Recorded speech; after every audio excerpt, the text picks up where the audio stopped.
Bom dia, amados. Desejo saudá-los com a graça, a misericórdia e a paz do nosso Senhor Jesus Cristo. Amém?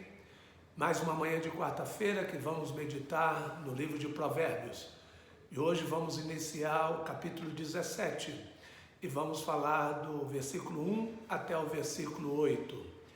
Esse texto tem como título: A sabedoria instrui sobre os tolos.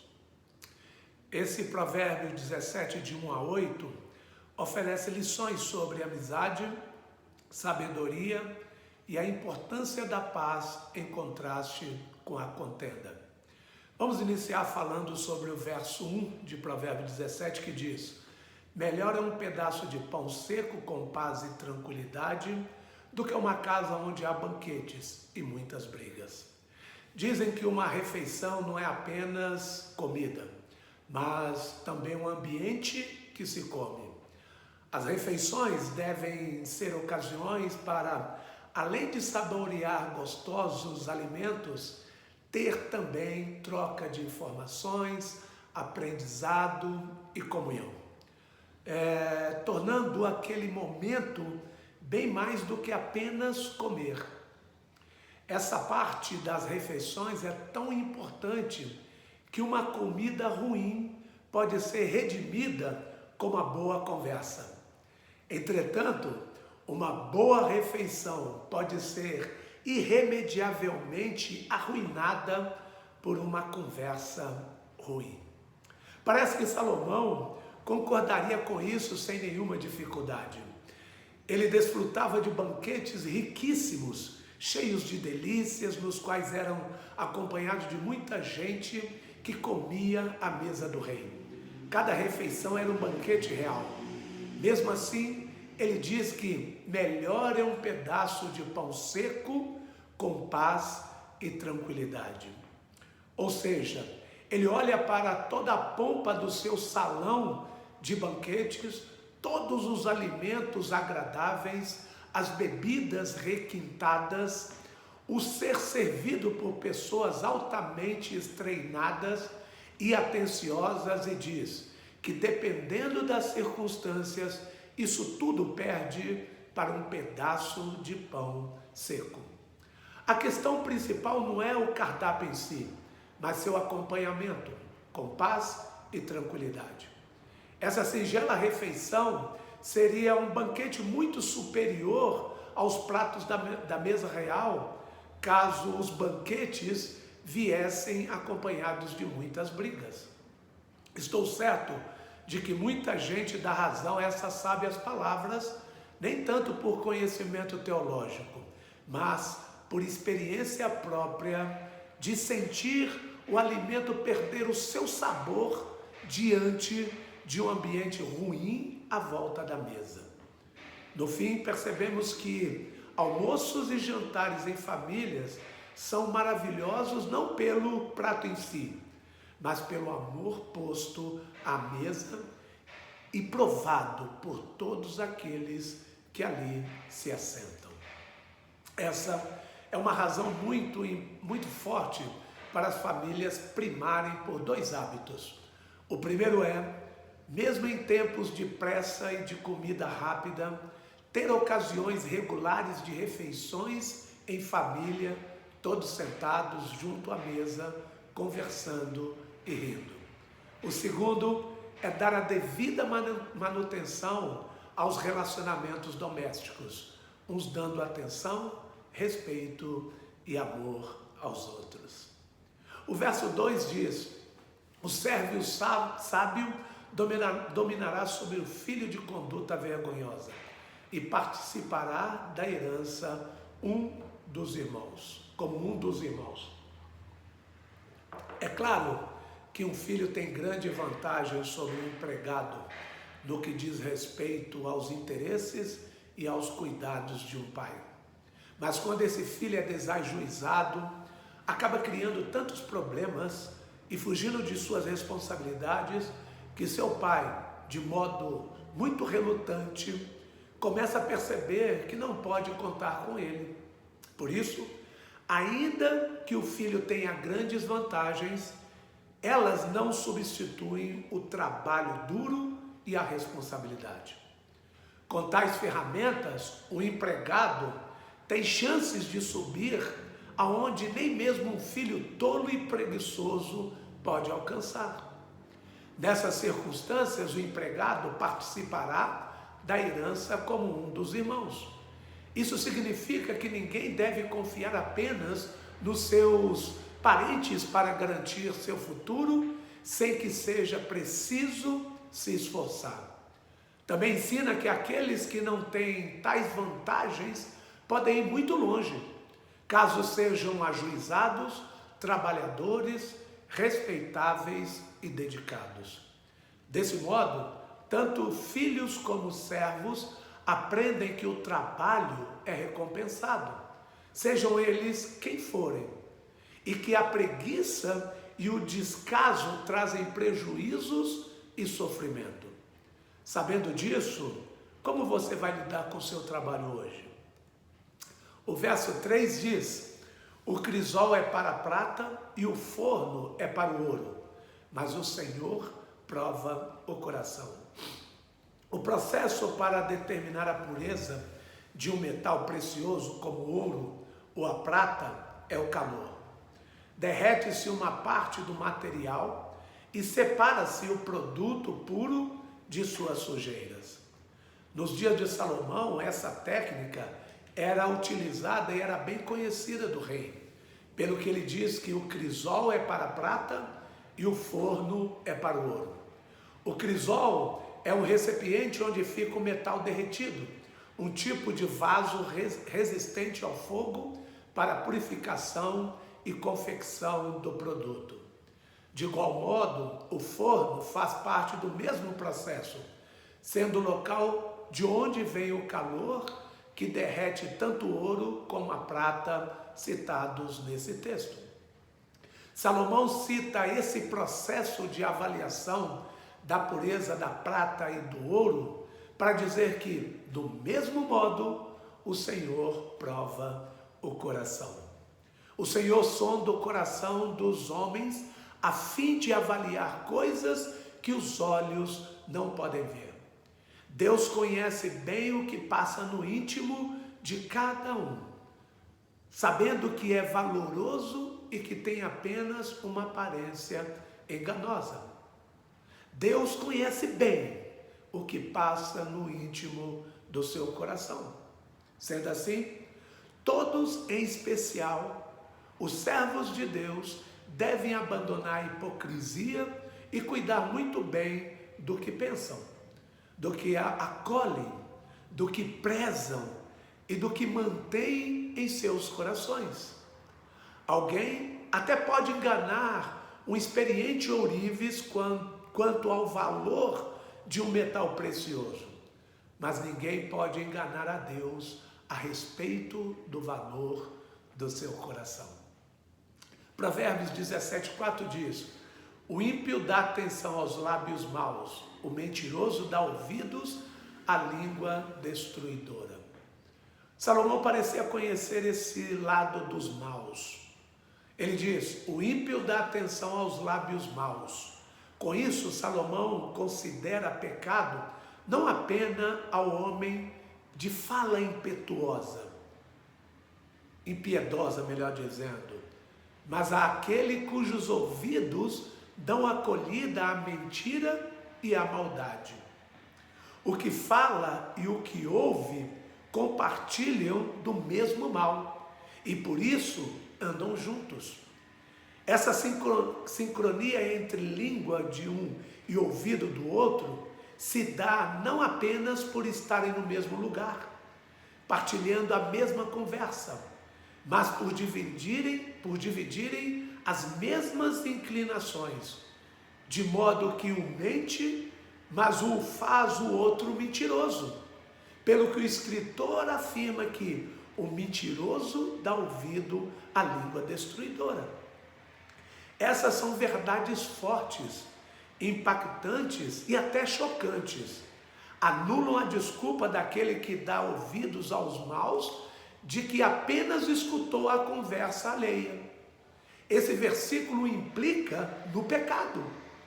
Assim sendo, o servo de Deus se vê diante de suas responsabilidades. A primeira é cuidar das suas palavras para que não sejam más. A segunda é cuidar dos seus ouvidos para não dar brechas aos discursos ruins, seja acolhendo, seja ouvindo mal, sem se manifestar contra ele.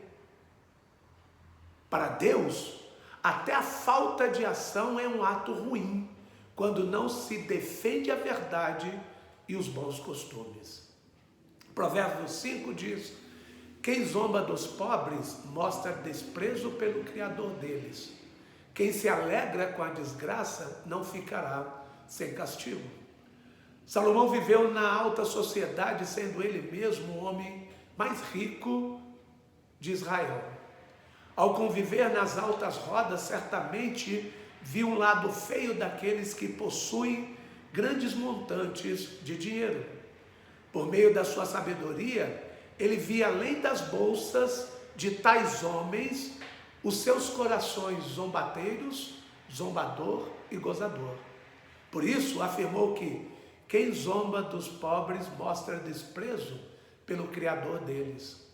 Os ricos que fazem isso agem como se a pobreza se devesse inteiramente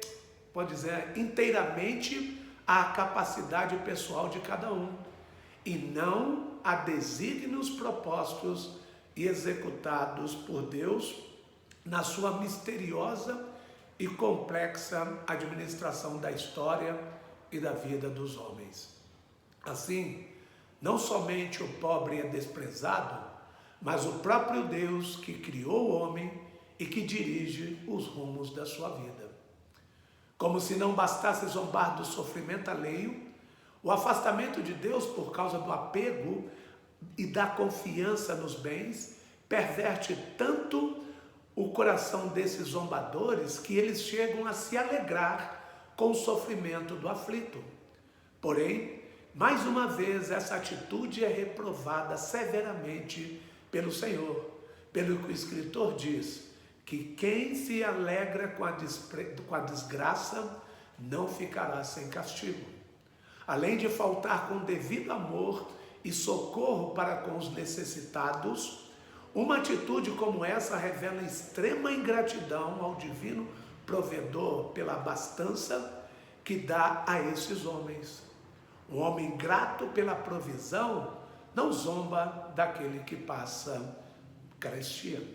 Por esses dois motivos, desprezo do pobre e ingratidão a Deus, é que o Senhor culpa e pune o zombador arrogante. Então, tome como certo que o homem abastado tem muitas razões para crer e buscar a Deus em gratidão, dependência, serviço e adoração. O verso 6 diz: os filhos dos filhos são uma coroa para os idosos, e os pais são orgulho dos seus filhos. Salomão provavelmente conhecia os dois lados dos relacionamentos entre pais e filhos. Apesar de muitos pais e avós que se envergonham dos seus descendentes devido a escolhas e atitudes vergonhosas que têm, por outro lado, muitos filhos têm seus pais não como bons exemplos, querendo fazer-lhes o oposto a fim de tomarem o rumo honrado para suas vidas. Não obstante, Salomão diz que os filhos dos filhos são uma coroa para os idosos e os pais são o orgulho dos seus filhos. Intrigante, porque tais palavras, apesar de encontrarem muitos exemplos positivos, contam também com tantos casos opostos. Será que as escrituras podem falhar? Não, não podem. A chave está em algo não revelado no texto, pelo menos não neste em particular. Um pouco atrás, Salomão escreveu que o cabelo grisalho é uma coroa de esplendor e se obtém mediante uma vida justa. Assim ele associa a honra somente, assim ele não associa a honra somente à idade, mas à justiça. O mesmo parece se dar aqui. Em situações ideais, pais e avós se orgulham dos filhos e os filhos dos seus progenitores. A questão é a presença da justiça, a qual é comum àqueles que recebem a crescente ação do Espírito Santo que habita os que creem em Cristo. Por isso, se você quer que tal versículo seja uma realidade em sua história, em sua família, deve primeiro se achegar a Deus pela fé em Jesus Cristo. Depois, estudar e aprender as Escrituras, para, pondo os seus ensinos em prática, crescer em honra e justiça. O final da jornada é positivo: coroa e honra, em vez de vergonha e tristeza. O verso 7 de Provérbios 17 diz: os lábios arrogantes não ficam bem ao insensato, muito menos os lábios mentirosos ao governante. O sábio rei de Israel disse que os lábios arrogantes não ficam bem ao insensato. Uma tradução melhor seria: os lábios eloquentes não ficam bem ao insensato. A ideia exposta no texto é que um homem que fala demais, literalmente a palavra lábios abundantes, quer dizer que se já é ruim ser um tolo, ou seja, um homem que ignora Deus e o seu ensino, pior ainda é ser um tolo que fala muito. Infelizmente, todo mundo conhece alguém assim e sabe quão inconveniente tais pessoas podem ser e quão destrutivas podem ser suas palavras. Por isso também é dito em outro provérbio que quando são muitas as palavras, o pecado está presente. Mas quem controla a língua é sensato. Provérbios 10, 19. Do mesmo modo, Salomão aponta outro tipo de gente cujas palavras podem ser muito impróprias, dizendo que um governante não pode ter lábios mentirosos. Qualquer um de nós brasileiros sabe o quanto isso é verdade, não é verdade? Contudo, o escritor também podia ter dito que doutrinas heréticas são impróprias a um pregador, que palavras insensíveis são impróprias para um médico, que palavras duras são impróprias a um marido, ou que palavras rebeldes são impróprias para um filho. Assim, a lição central parece ser que, independentemente de quem seja, cada palavra deve ser dosada pelos filtros da reflexão, da paciência e do temor a Deus e do direcionamento das Escrituras. Sempre que isso não é feito, o homem se torna um tolo e suas palavras causam problemas e destruição. A pergunta é: que tipo de homem ou mulher você quer ser? Provérbios 17:8 diz: o suborno é um recurso fascinante para aquele que oferece. Onde quer que vá, ele tem sucesso. Salomão conhecia esse lado dos homens com muito dinheiro e pouco caráter, que consegue obter muitas vantagens, e diz que o suborno é um recurso fascinante para aqueles que o oferecem. O sentido desse recurso fascinante é o de ser como algo mágico, mas em vez de agitar a varinha mágica, basta oferecer dinheiro para alcançar tudo que deseja. O respeito desses desonestos pelos outros praticamente não existe, pois, por causa do seu dinheiro, sentem-se melhores que os demais. A Bíblia condena esse tipo de atitude.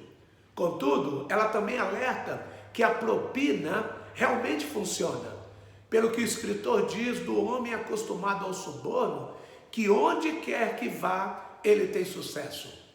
Tais palavras, longe de aprovar ou encorajar alguém a usar desses meios, servem para avisar as pessoas de que o suborno muitas vezes prevalece e que está presente em boa parte das esferas da sociedade. Duas lições surgem desse texto. A primeira é que o servo de Deus não deve ser ingênuo a ponto de achar que nesse mundo perdido a justiça sempre triunfa. O Senhor faz justiça nesse tempo, mas escolheu um tempo futuro, quando o seu julgamento será amplo e total sobre toda a humanidade. Até lá, o crente tem que ser cauteloso e prudente diante dos maus. Os maus não têm escrúpulos e fazem tudo que for preciso para vencer, mesmo que seja errado.